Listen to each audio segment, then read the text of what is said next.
नमस्कार दोस्तों, आप सभी का लॉ सीखो के दैनिक समाचार विश्लेषण में। तो चलिए आज के आर्टिकल्स देख लेते हैं। पहला आर्टिकल जो है वो कैग के संबंध में, सीएजी उनका पेंडेमिक के दौर में कितना महत्वपूर्ण काम हो जाता है और उनकी रिपोर्ट से कहाँ सरकार अपनी इफेक्टिवनेस और एफिशिएंसी बढ़ा सकती है, इन सारी चीजों की जांच हो सकती है। तो बड़ा अच्छा आर्टिकल है ये। जो दूसरा आर्टिकल है वो असिस्टेंट रिप्रोडक्टिव टेक्नोलॉजीज के संबंधित है। एआरटी रेगुलेशन बिल पारित किया गया है लोकसभा के द्वारा, उसी के संबंधित में यह आर्टिकल एक विश्लेषण करता है उस बिल का।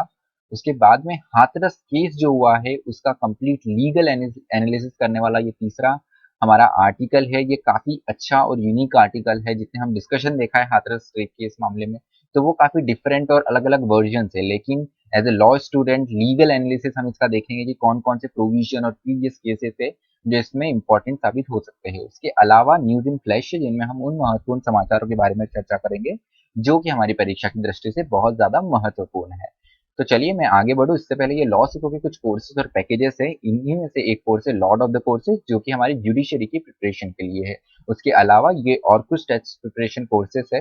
इन सारे कोर्सेज की जानकारी आपको लॉ सीखो की वेबसाइट पर मिल जाएगी। आज का एमसीक्यू जो है वो यह है कि अर्थ स्पॉट प्राइज जो है स्टार्ट किया गया है प्रिंस विलियम के द्वारा, उनके द्वारा अनाउंस किया गया है कि अर्थ स्पॉट प्राइज अब स्टार्ट किया जाएगा, जो कि 50 मिलियन पॉन्ड्स के वर्थ का होगा। तो ये किस संबंध में ये प्राइस होगा, आपको इसका उत्तर देना है। ऑप्शन ए है क्लाइमेट चेंज सॉल्यूशन के लिए, जलवायु परिवर्तन के सॉल्यूशन से संबंधित। ऑप्शन बी है स्पेस इनोवेशन से संबंधित। ऑप्शन सी रूरल डेवलपमेंट, या ऑप्शन डी इनमें से कोई भी नहीं। जो भी आपका उत्तर हो कमेंट बॉक्स में जरूर लिखिए। तो चलिए आज का डिस्क्रिप्टिव प्रश्न देख लेते हैं। वो यह है कि असिस्टेंट रिप्रोडक्टिव टेक्नोलॉजी क्या है। एआरटी रेगुलेशन विधेयक 2020 का एक गंभीर विश्लेषण करिए। आप आपका उत्तर 250 शब्दों में लिख सकते हैं। पहले आर्टिकल की तरफ में पढ़ते हैं कि कैग का क्या रोल है कोविड 19 के दौर में, पैंडेमिक के दौर में, तो वो हम जान लेते हैं। तो with the nation spending substantial resources, तो पैंडेमिक के इस दौर में हमने देखा कि सरकार ने एमपी लेड भी सस्पेंड किया, कहीं बहुत सारे स्टेट्स में एमएलए लेड भी सस्पेंड किया गया। तो सारे जितने भी रिसोर्सेस थे वो इस पेंडेमिक को कंट्रोल करने के लिए लग गए। तो यहाँ पर कैग का बहुत महत्वपूर्ण रोल हो जाता है कि जितना भी स्पेंडिंग हुआ है वो उसका एक ऑडिटिंग करे। और यहाँ पर बहुत ज्यादा स्पेंडिंग केवल एक ही चीज के लिए हुआ है, तो यहाँ पर एक ऑडिटिंग अथॉरिटी का बहुत बड़ा रोल यहाँ पर बढ़ जाता है। तो कर्नाटक अकाउंट्स कमिटी जो है उन्होंने डायरेक्ट किया है कैग को कि आप एक ऑडिट कंडक्ट कराएं, खासकर कोविड 19 से जुड़े हुए जो इक्विपमेंट खरीदे गए हैं उनकी जांच करिए विद इन 15 डेज। उसके अलावा जो स्टेट गवर्नमेंट द्वारा खर्च किया गया है from state disaster response fund, तो इसकी भी आप एक कंप्लीट जांच कीजिए। तो कैग का कॉन्स्टिट्यूशनल मैंडेट की अगर हम बात कर ले तो आर्टिकल 148, आर्टिकल 148 के अंदर कैग एक कॉन्स्टिट्यूशनल बॉडी कॉन्स्टिट्यूट की गई है।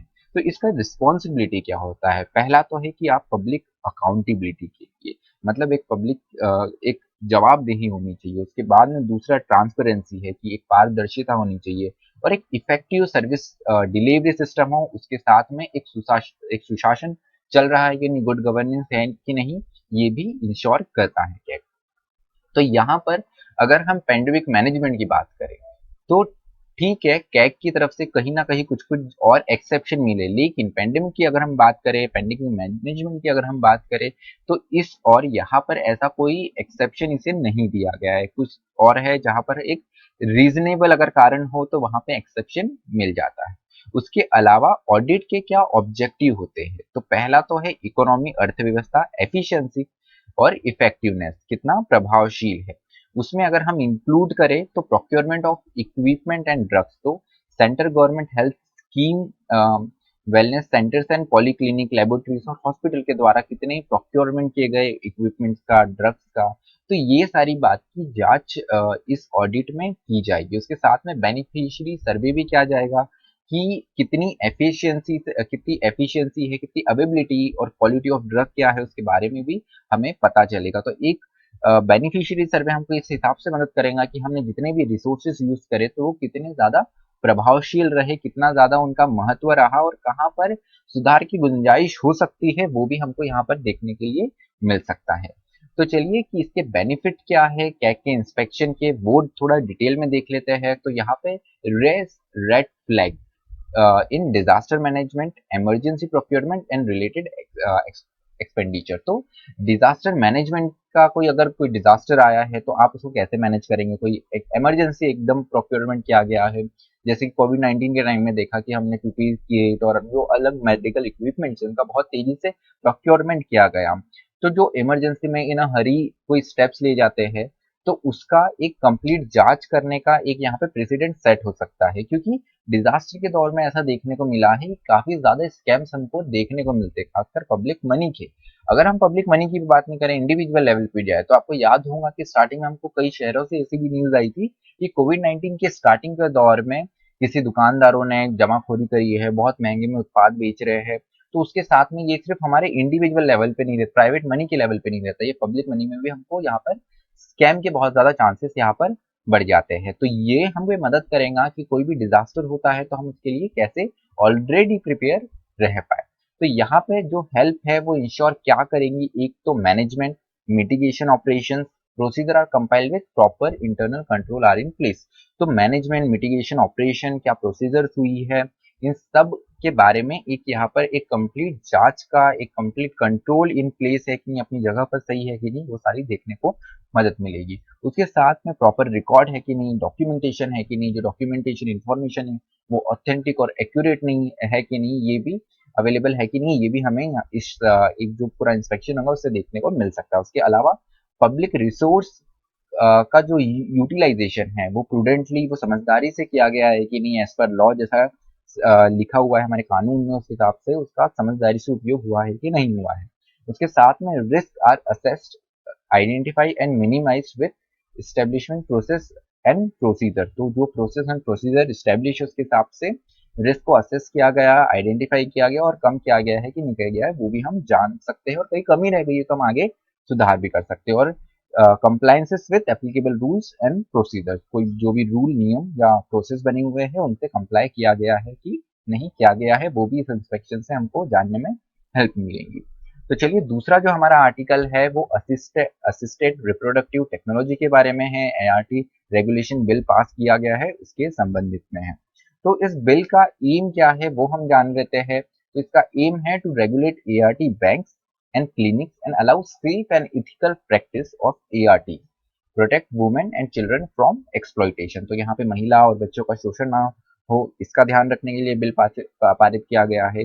एआरटी बैंक्स और जो क्लिनिक्स है उनका रेगुलेशन कैसा होगा उसके लिए बिल पास किया गया है। उसके साथ में एआरटी के लिए जो सेफ और इथिकल प्रैक्टिस क्या होगी वो भी इससे हम जांचेंगे। उसके साथ में जो ये एआरटी एक्ट है ये सप्लीमेंट करता है सैरोगेसी रेगुलेशन बिल 2019 को। तो ये जो दोनों बिल ही है, एआरटी रेगुलेशन बिल भी हो गया और हमारा सैरोगेसी बिल भी हो गया, ये दोनों बिल जो है लोकसभा के द्वारा पास किए जा चुके हैं, लेकिन अभी भी यह राज्यसभा में पेंडिंग है।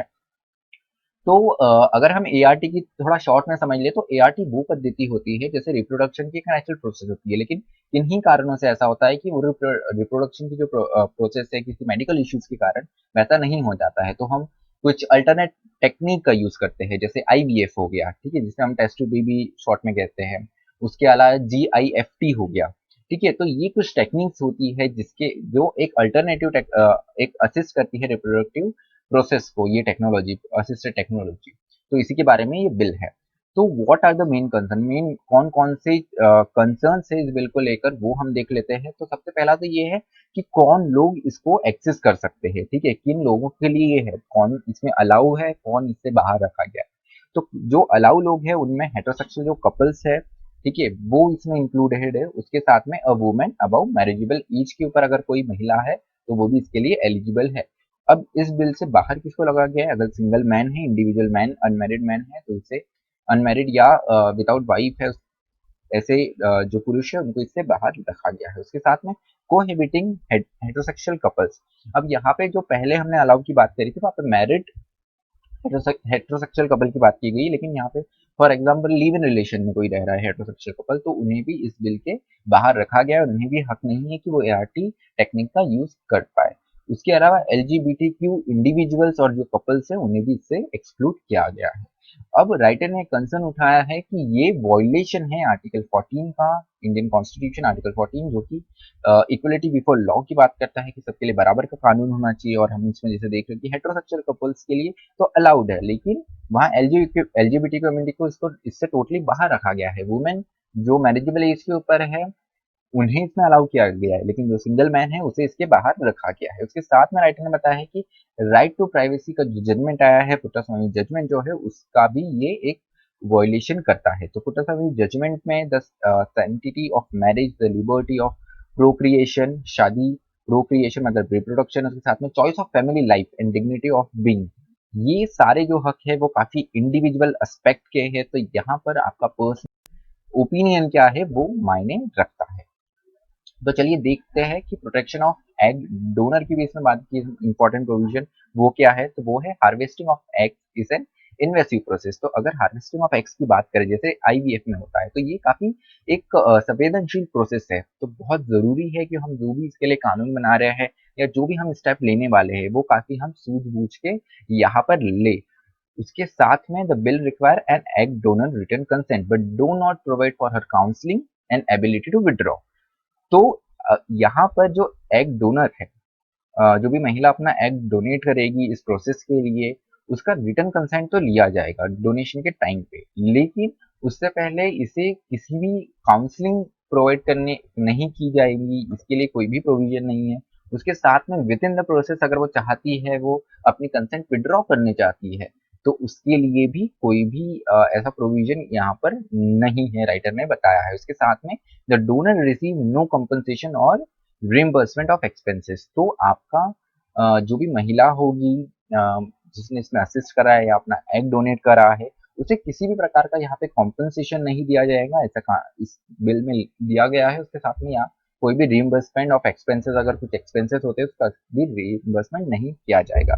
तो राइटर ये बताते हैं कि ये एक अनपेड बॉडी लेबर के रूप में आ सकता है, क्योंकि इस एक कंप्लीट ये लेबर का प्रोसेस रहेगा। और 9 महीने अगर आप किसी का बच्चा रखते हो तो यहाँ पर कहीं ना कहीं आपकी लाइफ अफेक्ट होती है। आप कहीं पर जॉब कर रहे हैं वहां से आपको छुट्टी लेनी पड़ेगी और जो दूसरी गतिविधियां वो आपकी सारी अफेक्ट होंगी। तो ये एक फ्री लेबर के रूप में आ जाएगा। अब फ्री लेबर अगर हम कहें तो ये कहीं ना कहीं एक वॉयलेशन होता है आर्टिकल 23 का, जो कि एक फ्री लेबर को रिकॉग्नाइज नहीं करता है, यहाँ पर फ्री लेबर को गलत मानता है आर्टिकल 23 ऑफ इंडियन कॉन्स्टिट्यूशन। उसके अलावा restrict egg donation to married women with a child. तो जो चाइल्ड के साथ में वुमेन है उसको एग डोनेशन का ये यहाँ पर एक रिस्ट्रिक्शंस लगाता है। उसके साथ में bill requires pre implementation genetic testing. तो एन एम्ब्रियो सफरिंग फ्रॉम, अगर कोई प्री एग्जिस्टिंग या हेरिटेबल या लाइफ थ्रेटनिंग या जेनेटिक डिसीज से अगर वो एम्ब्रियो सफर कर रहा है। एम्ब्रियो क्या होता है कि जैसे एग फर्टिलाइज होता है, कुछ टाइम बाद जब वो एक सेल कुछ सेल्स का फॉर्म बनता है, एक टिश्यू बनता है, उससे ज्यादा और थोड़ा और डेवलपमेंट होता है तो वो एक एम्ब्रियो बनता है, बहुत इनिशियल स्टेज में होता है। तो अगर उस वक्त अगर उसमें कोई भी लाइफ थ्रेटनिंग या जेनेटिक डिसीज देखी जाती है तो यहाँ पर आपके पास में एक टेस्टिंग का यहाँ पर आपको एक मौका मिलता है और आप तो यहाँ पर अवॉइड भी कर सकते हैं। लेकिन कहीं ना कहीं ऐसा जो एक छूट दिया गया है वो में प्रमोट यूजेंसिक्स। तो ये एक टेक्निक होती है जिसमें हम कौन सी ट्रेड्स वाला ह्यूमन पैदा करेंगे, उसको पाने की या उस और एक चाहत को ये फुलफिल करता है। तो यहाँ पर ये देखने को मिल सकता है कि हाँ हमको ये पर्टिकुलर ट्रेड वाला ही बच्चा जाएगा, लेकिन अगर एम्ब्रियो वैसा डेवलप नहीं हो रहा है तो हम इसका मे बी एबॉर्शन कर दे। तो यहाँ पर इसका एक ग्रॉस वॉयलेशन हो सकता है, ठीक है, और इसका गलत इस्तेमाल हो सकता है। तो ये भी एक कंसर्न का विषय है। उसके साथ में अगर दोनों बिल की बात करें, हम एआरटी बिल की बात करें, सरोगेसी बिल की बात करें, तो ये हमने माना है कि एक दूसरे को सप्लीमेंट कॉम्प्लीमेंट करते हैं, लेकिन ये इन टैंडम वर्क नहीं कर रहे। ये हैंड इन हैंड जैसे वर्क करना चाहिए या इनका ड्राफ्ट होना चाहिए था, वैसा नहीं हुआ है, राइटर ने बताया है। क्योंकि एआरटी प्रोसेस जो है उसको ही आपने एक अनडिफाइंड रखा है एक्ट में, सबसे पहले राइटर ने ये बताया है। उसके अलावा जो बहुत सी डेफिनेशन ऐसी है उनको सिंक्रोनाइज होना था दोनों बिल में, लेकिन अगर हम बिल्स को एनालाइज करें दोनों बिल्स को, तो एक ही वर्ड का डेफिनेशन या एक ही चीज का डेफिनेशन दोनों बिल में अलग अलग है, जो कि इंटरप्रिटेशन के पॉइंट ऑफ व्यू से काफी एम्बिगियस हो सकता है। अगर कोर्ट ऑफ लॉ में ये कल को जाता है या हम उसका इंटरप्रिटेशन करते हैं तो उसके साथ में बहुत सी बॉडीज इसमें कॉन्स्टिट्यूट की गई है दोनों बिल में फॉर रजिस्ट्रेशन। तो इससे एक डुप्लीकेशन हो सकता है, उसके भी एक चांसेस यहाँ पे बन सकते हैं। उसके साथ में difference and record maintenance period, तो एआरटी बिल में दिया है कि आपको 10 फॉर एआरटी है, वही 25 फॉर अंडर सरोगेसी है। तो यहाँ पे मेंटेनेंस ऑफ रिकॉर्ड कितने समय के लिए किया जाएगा, उसमें भी एक डिस्क्रिपेंसी, एक बहुत बड़ा अंतर दिखने को हमको यहाँ पे मिलता है। तो चलिए, हाथरस जो इंसिडेंट हुआ है उसका इस आर्टिकल में हम एक पूरा कंप्लीट लीगल एनालिसिस करेंगे। लीगल स्कॉलर्स के द्वारा ये अपने एक एडवोकेट्स के जो केटी तुलसी है उनके द्वारा ये लिखा गया है, काफी सीनियर वकील है ये सुप्रीम कोर्ट के, और उनके जो साथ में एक और एसोसिएट है उन्होंने ये आर्टिकल लिखा है, उसके बारे में जान लेते हैं। तो 19 year old Dalit women alleged gang rape by 4 men। तो एक इंसिडेंट हुआ हाथरस केस में और वहां पे आरोप लगाया गया है कि 4 पुरुषों द्वारा एक 19 वर्षीय दलित महिला का गैंग रेप किया गया है। तो यहाँ पर जो है वो जो वुमेन थी, जो विक्टिम थी, वो अपनी माँ के साथ में फील्ड्स में जा रही थी, उसी दौरान ये इंसिडेंट हुआ है। तो यहाँ पर बहुत ज्यादा इंजरीज मिली है और फिर बाद में उस वुमेन की, उस विक्टिम की डेथ भी हो गई इवेंचुअली। पर यहाँ पर जो पुलिस का एक स्टेटमेंट है वो वो डिनाई करते हैं कि रेप जैसा कुछ इंसिडेंट यहाँ पर हुआ है। तो what are the issues involve, कौन कौन से मुद्दे इसमें इन्वॉल्व है? सबसे पहले तो है कि hasty and forceful cremation of the victim. तो दाह संस्कार कर दिया गया था विक्टिम का रातों रात। ये काफी ज्यादा एक न्यूज के टॉपिक बना हुआ था कि ऐसा क्यों किया गया। इसके लिए अलग अलग दलील दी गई, लेकिन अगर हम लीगल पॉइंट ऑफ व्यू से देखें तो ये वॉयलेशन है of the victim's right to dignity under article 21।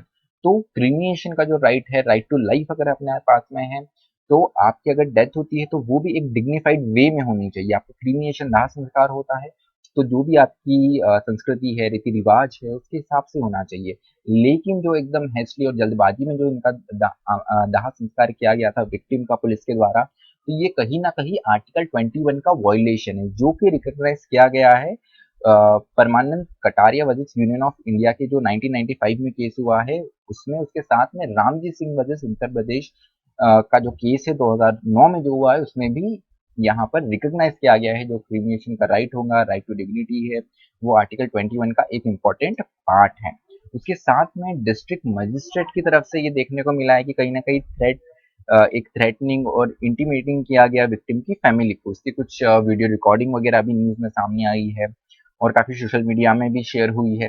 तो यहाँ पर बताया है कि ये अगर ये जो वीडियो है अगर उसकी ओरिजिनलिटी प्रूफ हो जाती है और वो डॉक्टर नहीं है, वो एकदम एविडेंस के रूप में अगर स्वीकार किया जाता है, तो यहाँ पर डिस्ट्रिक्ट मजिस्ट्रेट ने सेक्शन 201 201 का वायलेशन किया है, 201 ऑफ आईपीसी, जिसमें आप एविडेंस को डिसअपेयर करते हैं या तो एविडेंस को अपनी प्लेस से हटा देते हैं, तो उसका भी डिस्ट्रिक्ट मजिस्ट्रेट ने एक बहुत बड़ा यहाँ पे वॉल्यूशन किया है। उसके अलावा मेडिकल सैंपल जो कलेक्ट किए गए हैं उससे संबंधित भी राइटर ने बताया है कि under section 164 A of CrPC, अगर कोई भी रेप विक्टिम है तो उनके मेडिकल सैंपल जो है वो 24 आवर्स के अंदर कलेक्ट किए जाने चाहिए। लेकिन इस केस में ये देखने को मिला है कि जो मेडिकल सैंपल है वो 11 दिन बाद कलेक्ट किए गए।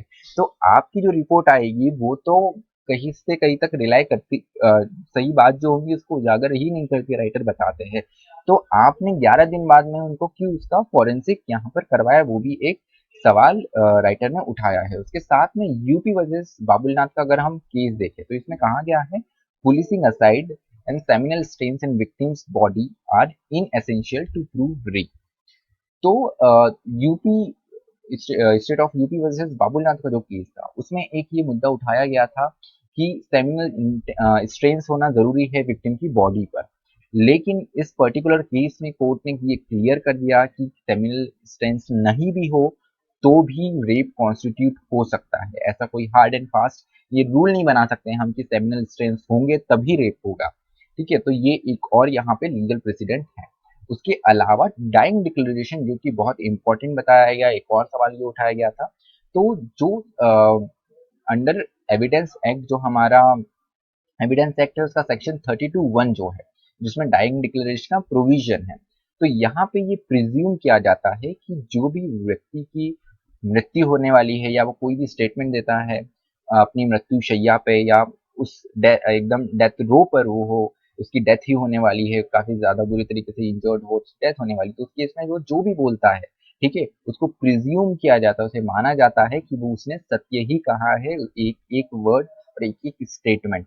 तो यहाँ पर राइटर ने बताया है कि जितने भी वीडियोग्राफी की गई और जितने भी सवाल किए गए उससे, उसने हर चीज का वहां पे उत्तर दिया है, और विक्टिम ने ये भी कहा है कि हाँ रेप हुआ है। तो dying declaration does not to be corroborated, सिर्फ डाइंग डिक्लेरेशन पे भी रिलाई करके यहाँ पर इसको रेप केस मान सकते हैं, बिकॉज डाइंग डिक्लेरेशन को कोई सपोर्टिव एविडेंस के कॉरोबरेशन की जरूरत नहीं पड़ती है। ये सुप्रीम कोर्ट ने आशाई वर्सेस महाराष्ट्र का जो 2013 का जजमेंट है इसमें कहा है। उसके अलावा अगर उस स्टेटमेंट में कोई डिस्क्रिपेंसीज भी रहती है, माइनर्स, छोटी मोटी, तो उनको भी ओवरलुक किया जा सकता है, क्योंकि विक्टिम जो है अगर वो मृत्युशैया पर है तो बहुत ज्यादा पेन और सफरिंग वो फील कर रहा होगा, ये ऑब्वियस है। तो यहाँ पर कुछ माइनर डिस्क्रिपेंसीज हो सकती है, तो उसको हम ओवरलुक कर सकते हैं। ये अबरार वर्सेस उत्तर प्रदेश का जो केस है 2011 का, इसमें सुप्रीम कोर्ट ने बताया है। तो ये कंप्लीट एक लीगल एनालिसिस था हाथरस इंसिडेंट का। हमने काफी ये वर्जन सुने हैं, लेकिन लीगल एनालिसिस भी हमको यहाँ पर पता होना बहुत ज्यादा जरूरी है। तो चलिए न्यूज इन फ्लैश जो है वो हमारा देख लेते हैं। जैसे अब नोबेल प्राइज की चर्चा हो रही है, तो साहित्य का जो नोबेल प्राइज है वो लुइस क्लक को मिला है, जो 77 वर्षीय है। तो इन्होंने 2020 का नोबेल प्राइज जीता है for her unmistakable poetic voice that which assure beauty makes individual existence universal. इससे पहले जो लुइसी है इन्हें पुलित्जर प्राइज भी मिल चुका है for her collection the wild iris, and national book award भी मिल गया है for faithful and virtuous night 2014 में। उसके साथ में एक नया प्राइज स्टार्ट होने वाला है। प्रिंस विलियम ने ये अनाउंस किया है कि वो अर्थ शॉर्ट प्राइज स्टार्ट करेंगे, जिसका जो वर्थ प्राइस होगा वो 50 मिलियन पाउंड होगा। इसका एम होगा कि क्लाइमेट चेंज के सॉल्यूशन को लेकर जो भी लोग सामने आएंगे या उसमें जो काम करेंगे जो भी लोग या एंटिटी या एनजीओ, तो उनको ये प्राइज दिया जाएगा ओवर द नेक्स्ट 10 ईयर। तो ये अगले 10 सालों के लिए है। तो इसमें 5 लोगों को नामांकित किया जाएगा और सबको 10 मिलियन यूरो का अवार्ड दिया जाएगा। तो जो अर्थ शॉट्स और गोल फिक्सिंग द क्लाइमेट है, उसमें cleaning the air, protecting, restoring the nature, reviving the ocean and tackling waste से संबंधित है।